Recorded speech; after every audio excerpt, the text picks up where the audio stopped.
Hi guys, एक बार फिर से आप सभी लोगों का वायर्स क्लास में बहुत बहुत स्वागत है। तो दोस्तों, राजीव प्रकाशन अंसाल पेपर विज्ञान कक्षा 10। जैसा कि दोस्तों इसके पहले के वीडियो मैंने आप लोगों को सेट नंबर पहला खंड का खंड खा खंड गा कि जितने भी महत्वपूर्ण प्रश्न थे उन सभी प्रश्नों को इसके पहले के वीडियो में मैंने आप लोगों को पढ़ा दिया था। अगर आप वीडियो नहीं देखे हैं तो नीचे डिस्क्रिप्शन में लिंक दिया है, वहां पर उस वीडियो को देख सकते हैं। तो दोस्तों, आज इस पूरे वीडियो में हम सेट नंबर 2020 824 इनके कोड में दोस्तों जितने भी बहुविकल्पी के महत्वपूर्ण खंड हैं, जितने भी अतुलगुत्री के महत्वपूर्ण खंड हैं, यानी प्रश्न नंबर 1, प्रश्न नंबर 2, प्रश्न नंबर 3, प्रश्न नंबर 4, अर्थात खंड का भौतिक विज्ञान का जितना भी प्रश्न दिया है उन सभी प्रश्नों को इस पूरे वीडियो में हम अच्छे तरीके से पढ़ने वाले हैं। अब दोस्तों, प्रश्न नंबर 1 का आपके सामने कह रहा है, एक अवतल लेंस द्वारा एक अवतल लेंस द्वारा किसी वस्तु का बना प्रतिबिंब होता है। अब दोस्तों, हम ये समझ लेते हैं किसे कहते हैं अवतल लेंस। ऐसा लेंस जो बीच में पतला और किनारों पर मोटा होता है उसे अवतल लेंस कहते हैं।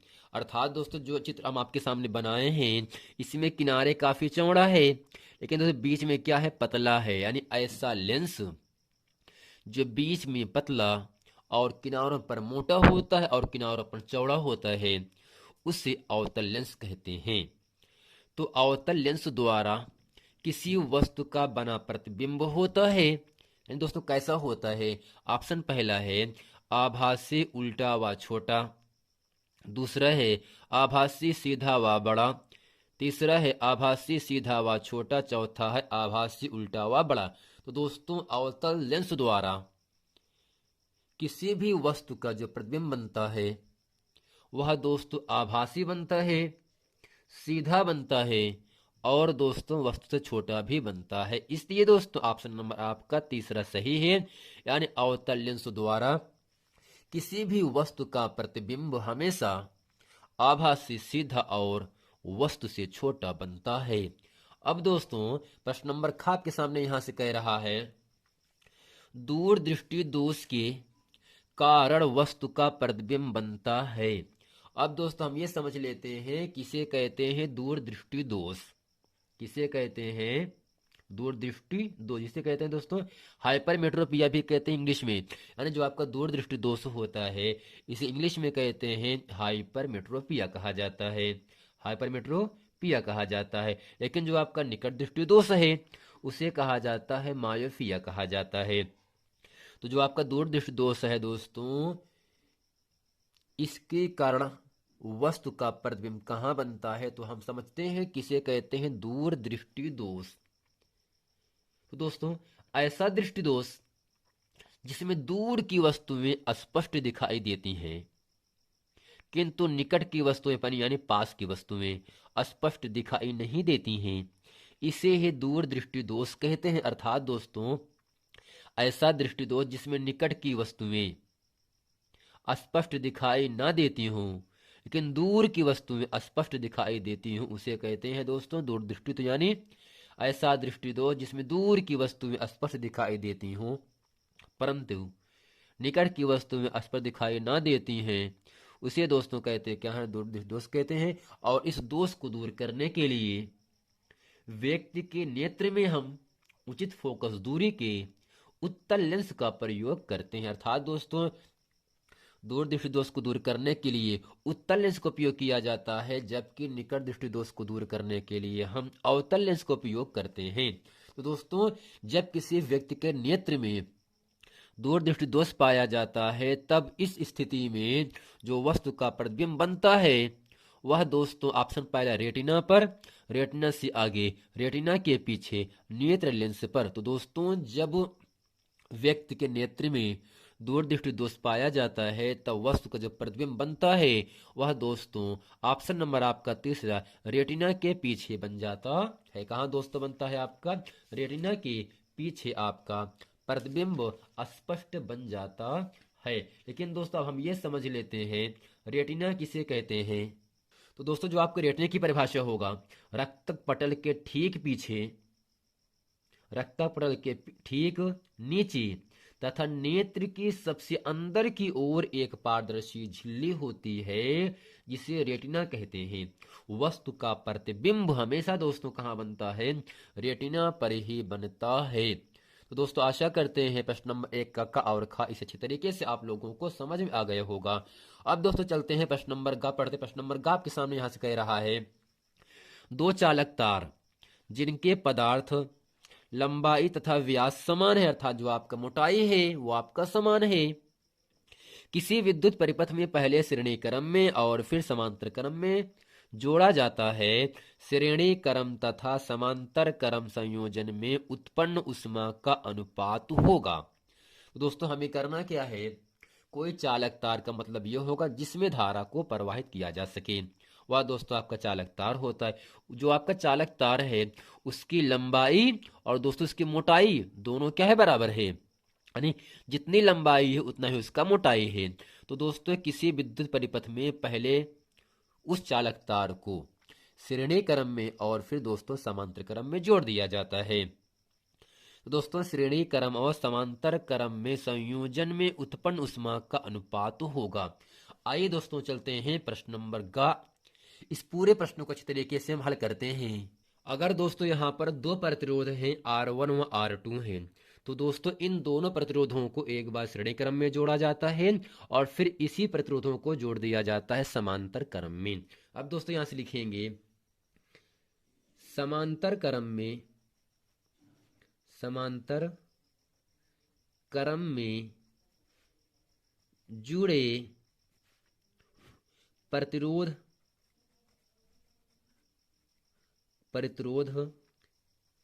का तुल्य प्रतिरोध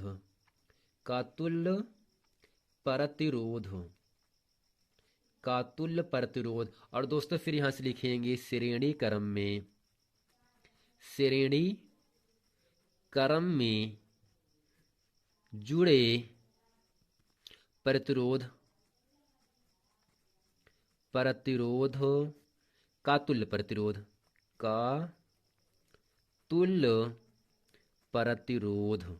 अब दोस्तों करते क्या हैं, जब दोस्तों प्रतिरोध को हम श्रेणी क्रम में जोड़ते हैं तब दोस्तों उसका जो तुल्य प्रतिरोध होगा उसे हम मानते हैं R1 से मान लेते हैं। और दोस्तों सूत्र क्या होगा? यहाँ से R प्लस R होगा, अर्थात दोस्तों यहाँ पर जो प्रतिरोध होगा वह हमेशा आपस में बराबर होता है। तो यहाँ से यानी दोस्तों श्रेणी क्रम में विद्युत धारा बराबर होता है लेकिन विभवांतर अलग होता है, लेकिन समांतर क्रम में विभवांतर समान होता है, धारा अलग होती है। दोस्तों यहाँ पे होगा आपका R1 बराबर होगा 2R। अब दोस्तों यहाँ से जो आपका समांतर क्रम में जुड़े प्रतिरोध है इसका तुल्य क्या होगा? यहाँ से लिखते हैं 1/R2 बराबर दोस्तों यहाँ पे होगा 1/R प्लस 1/R, तो होगा 1/R2 बराबर तो 112/R। और दोस्तों जब यहाँ से R2 का मान निकालते हैं तो हो जाता है R/2 हो जाएगा। अब दोस्तों आपसे पूछ क्या रहा था? तो आपसे को इतना ही पूछ रहा था कि दोस्तों यहाँ से हमें श्रेणी क्रम तथा समांतर क्रम संयोजन में उत्पन्न ऊष्मा का अनुपात क्या होगा। अब दोस्तों यहाँ से जो उत्पन्न ऊष्मा होता है दोस्तों, उत्पन्न ऊष्मा को हम H से लिखते हैं, अर्थात दोस्तों हमसे अनुपात पूछ रहा है इसलिए यहाँ से लिखेंगे उत्पन्न ऊष्मा का अनुपात। अब दोस्तों यहाँ कैसे लिखेंगे? H1/H2। दोस्तों यहाँ से जो उत्पन्न ऊष्मा होता है R1 के लिए अर्थात श्रेणी क्रम के लिए दोस्तों सूत्र क्या होगा? V²/R1 इंटू T बटे दोस्तों जो आपका H2O का मतलब होगा समांतर क्रम में जो आपको ऊष्मा प्रवाहित होगा यहाँ से उसका क्या होगा। तो यहाँ से लिखेंगे V²/R2 इंटू T। अब दोस्तों यहाँ से T से T कट गया, V² से V² कट गया और यहाँ देखो बचा क्या आपके सामने? यहाँ पर केवल इतना बचा है H1/H2 बराबर 1/r1, 1/r1 बटे 1/r2। अब दोस्तों यहां से करते क्या हैं, R2 का गुणा 1 में होगा, R1 का गुणा 1 में हो जाएगा, तो यहां से होगा R2 बटे R1। और दोस्तों यहां से जब हम R2 का मान रखते हैं R बटे 2, क्या रखेंगे, R बटे 2। लेकिन दोस्तों जो आपका R1 है उसका मान दोस्तों कितना दिया है, सॉरी दोस्तों जो आपका R2 का मान कितना है, R बटे 2 दिया है, R बटे 2 पूरक बटे दिया है R1, R1 का मान 2R। अब यहां से करते क्या है, तो यहां से लिखेंगे इसलिए H1 बटे H2 बराबर दोस्तों R बटे 2, इस 2R का गुणा 2 में होगा तो यहाँ पे होगा आपका 2R। अब करते क्या है, R से R कट गए एक बार पे, तो यहाँ पर बचा केवल H1 बटे H2 बराबर 1/4। अर्थात दोस्तों अनुपात क्या होगा यहाँ से, H1 अनुपात H2 बराबर 1/4, जो कि दोस्तों हम ऑप्शन की बात अब कर लेते हैं। यहाँ से ऑप्शन में क्या क्या दिया गया है, तो दोस्तों ऑप्शन में दिया है 1/2 दिया है, 1/4 दिया है, 4/1 दिया है, और दोस्तों 2/1 दिया है। तो दोस्तों प्रश्न नंबर ग को हल करने के बाद मैंने क्या पाया कि श्रेणी क्रम तथा समांतर क्रम में संयोजन में उत्पन्न ऊष्मा का जो अनुपात आया वह 1/4 आया, जो कि ऑप्शन नंबर यहाँ आपका दूसरा सही है। दोस्तों आशा करते हैं प्रश्न नंबर घ इस अच्छे तरीके से आप लोगों को समझ में आ गया होगा। प्रश्न नंबर घ है, बिजली के बल्ब का तंतु जिसे कहते हैं दोस्तों फिलामेंट कहते हैं, वह किसका बना होता है। ऑप्शन है नाइक्रोम का, दूसरा स्टील का, तीसरा है टिन का, चौथा टंगस्टन का। दोस्तों हम आपको यह बता देना चाहते हैं बिजली के बल्ब में जो तंतु जलता है, जो फिलामेंट जलता है, वह टंगस्टन का बना होता है, जो कि ऑप्शन नंबर आपका चौथा से। लेकिन दोस्तों विद्युत हीटर में जो तार लगा होता है वह दोस्तों नाइक्रोम का होता है, लेकिन बिजली के बल्ब में जो तंतु लगा होता है वह आपका टंगस्टन का होता है। और जो आपका विद्युत हीटर होता है उसमें जो भी तार लगा होगा वह दोस्तों नाइक्रोम का होता है। तो दोस्तों आशा करते हैं बहुविकल्पी के जितने प्रश्न हैं वे सभी प्रश्न आप लोगों को समझ में आ गया होगा। अब दोस्तों चलते प्रश्न नंबर दूसरे का काम में। तो प्रश्न नंबर दूसरे का आपसे कह रहा है, निम्नलिखित चित्र में दर्शाए अनुसार एक प्रकाश की किरण माध्यम ए से माध्यम बी में प्रवेश करती है। चित्र को देखकर बताइए कि कौन सा माध्यम अधिक सघन माध्यम तथा माध्यम ए के सापेक्ष माध्यम बी का अपवर्तनांक अर्थात n का मान ज्ञात करना है। और दोस्तों प्रश्न नंबर घ है, किसी निकट दृष्टि दोष से पीड़ित है दोस्तों ऐसा दृष्टि दोष, क्या दोस्तों ऐसा दृष्टि दोष जिसमें निकट की वस्तुएं स्पष्ट दिखाई देती हैं किंतु दूर की वस्तुएं स्पष्ट दिखाई ना देती हैं, इसे ही निकट दृष्टि दोष कहते हैं। अब दोस्तों इस दोष में निकट बिंदु 25 सेंटीमीटर से कम हो जाता है। अर्थात दोस्तों निकट दृष्टि दोष को दूर करने के लिए हम परिचश्मे में अवतल लेंस का उपयोग करते हैं। तो दोस्तों निकट दृष्टि दोष से पीड़ित कोई व्यक्ति है जिसका दूर बिंदु नेत्र के सामने 80 सेंटीमीटर दूरी पर है। इस दोष को संशोधित करने के लिए आवश्यक लेंस की प्रकृति तथा क्षमता क्या होगी। अब दोस्तों प्रश्न नंबर ग कह रहा है, जो कि ग है, तारे क्यों टिमटिमाते हैं। आइए दोस्तों प्रश्न नंबर दूसरे का ख और ग इस तीनों प्रश्नों को अच्छे तरीके से हम हल करते हैं। अब दोस्तों इस पूरे चित्र में माध्यम ए दिया है और दोस्तों माध्यम बी दिया है। दोस्तों माध्यम ए से कोई प्रकाश आ रहा है, जो कि दोस्तों जो आपका यहाँ से ON बनाएंगी यह दोस्तों एक आपका अभिलंब है। और दोस्तों यहाँ से अगर हम इसे AO, ये दोस्तों क्या होगा, जो किरणें आती हैं उसे कहा जाता है आपतित किरण। और दोस्तों ये जो आपका ON है यह आपका अभिलंब है दोस्तों आपतित किरणें और अभिलंब। और दोस्तों यहाँ से जो किरणें यहाँ से टकराकर बाहर जा रही हैं जिसे कहते हैं अपवर्तित किरण कहा जाता है। तीनों दोस्तों एक ही तल में होते हैं, इसलिए मैंने बिंदु O को आपतन बिंदु कहूंगा। अब दोस्तों यहाँ से प्रकाश जो आ रहा है, जो किरणें आ रहा है वह माध्यम ए से माध्यम बी में जा रहा है।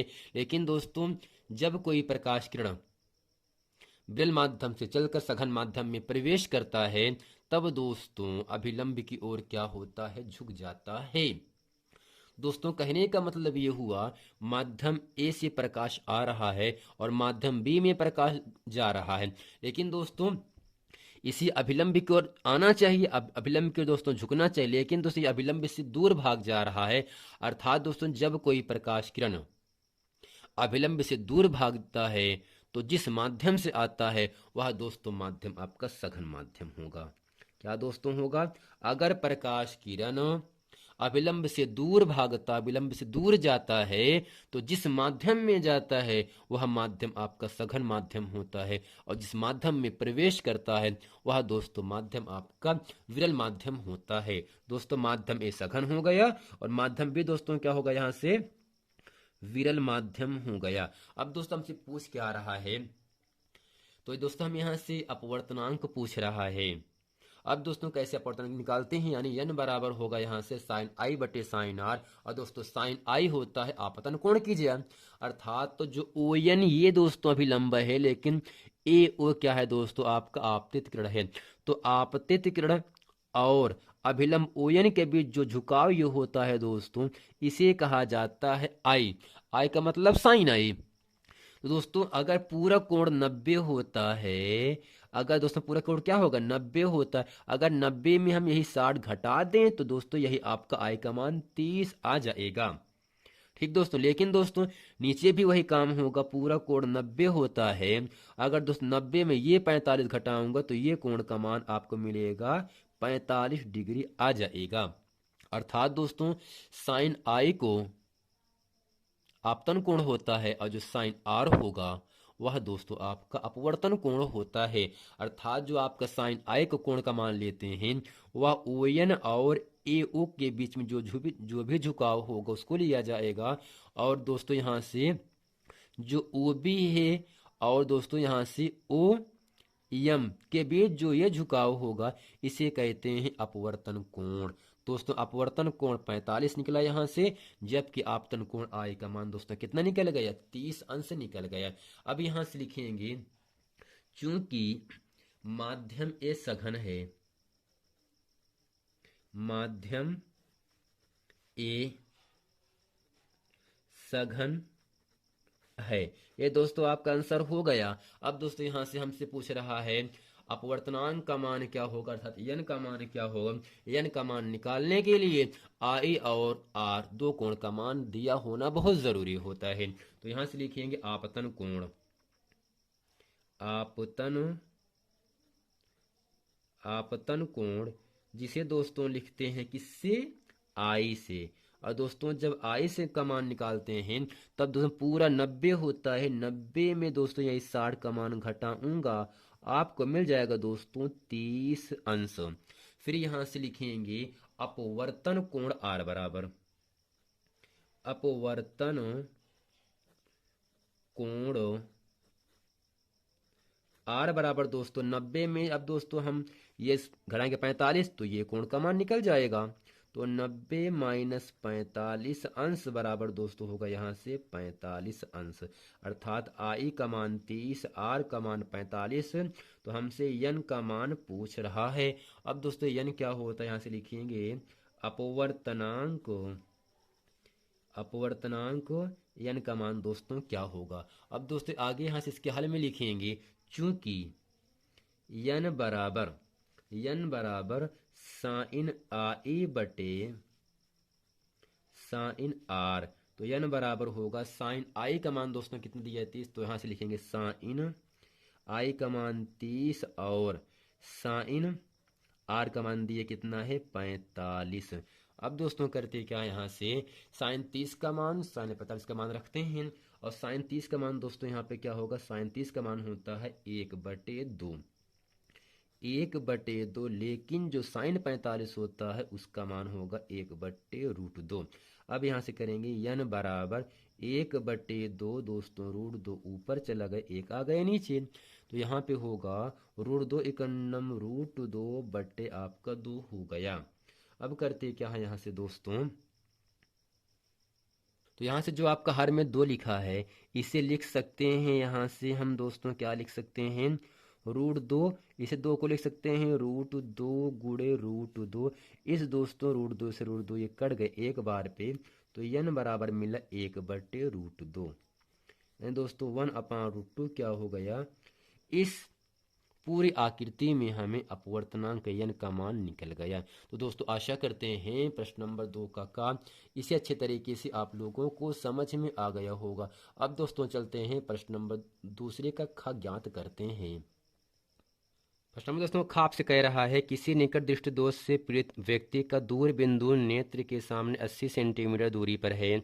इस दोष को संशोधित करने के लिए आवश्यक लेंस की प्रकृति तथा क्षमता क्या होगी। अब दोस्तों यहाँ से दिया क्या गया है, व्यक्ति का दूरबिंदु 80 सेंटीमीटर दूरी पर है, तो यहाँ से लिखेंगे व्यक्ति का दूरबिंदु व्यक्ति का दूरबिंदु 80 सेंटीमीटर दूरी पर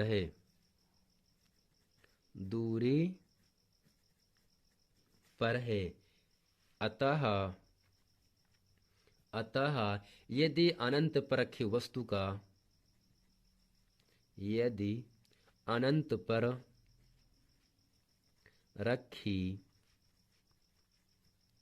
वस्तु का प्रतिबिंब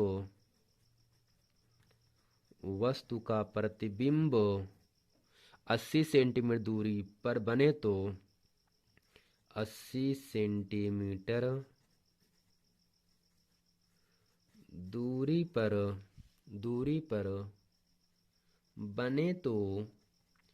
पर बने तो स्पष्ट दिखाई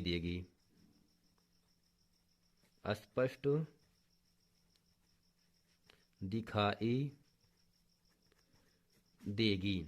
अब दोस्तों यहाँ से u का मान क्या होगा, आपका -इन्फिनिटी होगा, लेकिन दोस्तों v का मान कितना होगा, -80 सेंटीमीटर हो जाएगा। अब दोस्तों यहाँ से लिखेंगे लेंस के सूत्र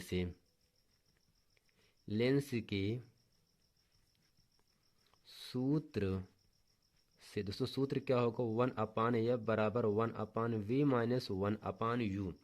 और दोस्तों f का मान निकालना है तो f बराबर यहाँ पे होगा 1/v का मान -80 माइनस u का मान -इन्फिनिटी।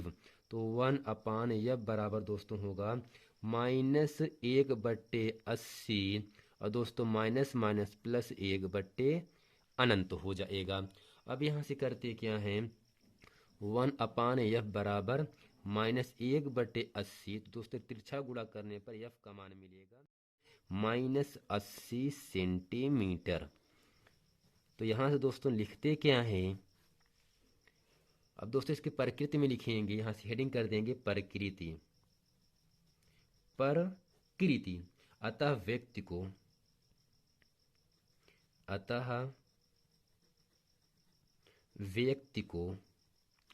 व्यक्ति को अवतल लेंस का प्रयोग करना चाहिए। अवतल लेंस का प्रयोग करना चाहिए। अब दोस्तों हमसे क्या पूछ रहा है, लेंस की क्षमता क्या होगी, यहां से लिखें इसलिए लेंस की क्षमता। अब दोस्तों लेंस की क्षमता को हम P से लिखते हैं। अगर दोस्तों f का मान सेंटीमीटर में दिया है तो फार्मूला होता है 100/f, जहां दोस्तों f का मान होगा सेंटीमीटर में। अब करते क्या है, यहाँ से P बराबर हो जाएगा 100 और दोस्तों बटे में क्या होगा आपका -80, क्या दोस्तों -80 हो जाएगा। तो दोस्तों 0 0 कट गया, तो 10/-8, तो यहाँ से मिलेगा P बराबर -1.25 डायोप्टर। अर्थात दोस्तों जो लेंस की क्षमता का मान आ गया वह -1.25 डायोप्टर आ गया। दोस्तों आशा करते हैं ये पूरा प्रश्न वीडियो आप लोगों को अच्छे तरीके से समझ में आ गया होगा। मिलते हैं नेक्स्ट वीडियो में, तब तक के लिए थैंक यू।